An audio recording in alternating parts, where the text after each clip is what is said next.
Hello everyone, আশা করি সকলে ভালো আছেন। আজকে আরো একটি অডিও ভার্সন নিয়ে আসলাম। অডিও ভার্সনের ভক্ত অনেক দেখি, যারা অডিও ভার্সন, আমরা অডিও ভার্সনে কিছু খবর দেব। যাই হোক, এটা অনাকাঙ্ক্ষিত, মানে এক্সক্লুসিভ কোনো আপডেট না, হতাশার খবর হবে অডিওতে। এখন থেকে হতাশামূলক কথাগুলো হবে অডিওতে। আমরা স্টাইলিশ হতাশাগুলো তো আমরা করবো। যাই হোক, এটা আবার অডিও ভার্সনে একটি খবর নিয়ে আসলাম। বালবি 5 কখন আসবে এখনো কিছুই বলা যাচ্ছে না।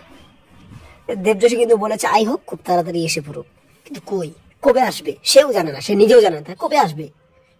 একেবারে হতাশা, একেবারে হতাশা। কি হতাশা করলো, একটু ঢং করলাম। যাই হোক, আফসোস আফসোস আফসোস, কবে যাইবো কি করে কমো ভাই, কবে আইবো বালবির ভাইবের প্রোমো তাও জানি না। জানলে তো ভালোই তো। मैं सोने सबको कहूंगा बहुत जल्द दे दो बालबीर 5 और